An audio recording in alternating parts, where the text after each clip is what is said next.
Di masa pandemi COVID-19 seperti sekarang ini, tidak terlepas dari istilah limbah medis. Sebenarnya, apa sih yang dimaksud dengan limbah medis itu? Limbah medis merupakan limbah yang berasal dari fasilitas pelayanan kesehatan atau medis, bisa juga berasal dari pusat perawatan gigi, farmasi, pusat penelitian, pengobatan, yang menggunakan bahan-bahan beracun, infeksius, dan berbahaya, kecuali jika dilakukan pengamanan tertentu. Berdasarkan Kepmenkes nomor 1204 tahun 2004, limbah rumah sakit terbagi menjadi 3 macam, yaitu limbah cair, limbah gas, dan limbah padat. Di masa pandemi COVID-19, limbah medis padat telah mengalami peningkatan. Dari semua jenis limbah medis padat yang meningkat adalah jenis limbah infeksius. Contohnya adalah limbah masker, tisu, sarung tangan, dan APD bekas pakai yang telah terkontaminasi darah maupun cairan tubuh lainnya.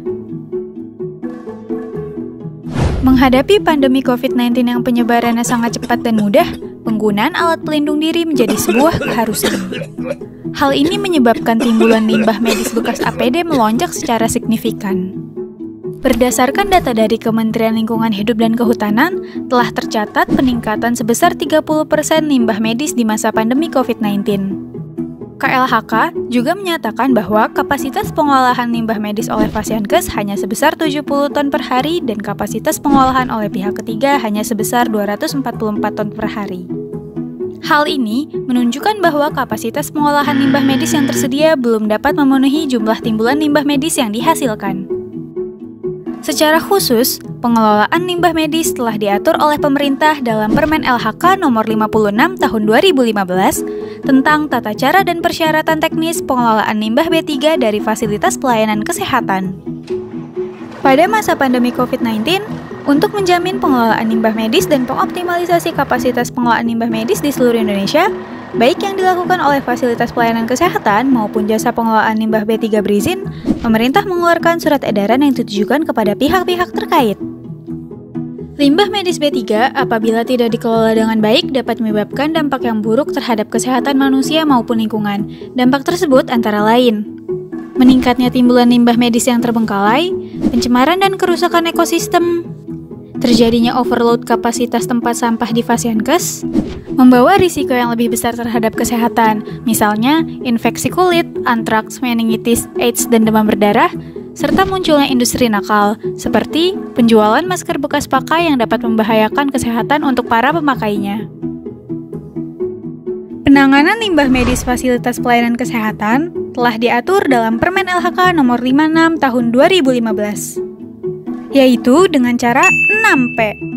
Yang pertama, pengurangan dan pemilahan. Hindari material yang mengandung B3 untuk mengurangi penumpukan bahan kadaluarsa dan perawatan sesuai jadwal.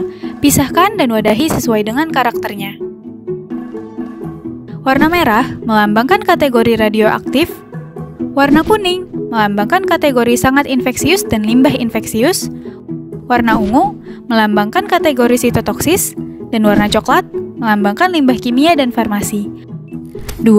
Penyimpanan. Simpanlah limbah medis sesuai dengan ketentuan pewarnaan, simbol, dan logo.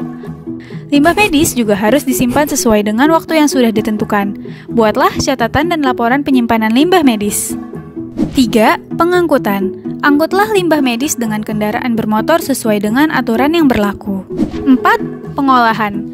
Lakukan pengolahan limbah medis dengan teknologi panas ataupun termal, seperti insinerator, autoclave, microwave, atau iradiasi frekuensi radio.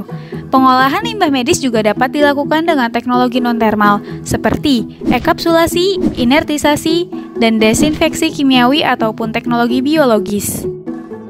5. Penguburan. Penguburan dapat dilakukan apabila tidak tersedia pengolah limbah medis. Kubur limbah medis hanya untuk jenis limbah medis sesuai dengan ketentuan yang berlaku. 6. Penimbunan. Timbun limbah berupa abu insinerator pada fasilitas penimbunan saniter atau terkendali atau akhir limbah medis berizin. Lakukan proses penimbunan sesuai dengan ketentuan yang berlaku.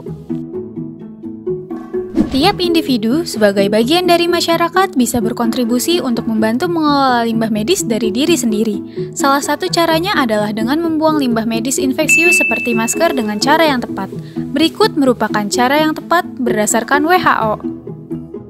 1. Sebelum membuang masker, semprotkanlah masker bekas pakai dengan desinfektan, bisa dengan hand sanitizer semprot ataupun alkohol 70%. 2. Menggunting atau menyobek masker bekas pakai. 3. Memisahkan masker dengan menggunakan kemasan tersendiri. 4. Membuang masker ke tempat sampah. Dan yang kelima, mencuci tangan setelah membuang masker tersebut. Video ini diharapkan dapat memberikan informasi tentang peningkatan limbah medis di masa pandemi COVID-19 dan dampaknya jika tidak dikelola dengan baik, sekaligus memberikan pemahaman kepada masyarakat mengenai tata cara mengelola limbah B3 medis yang baik dan benar.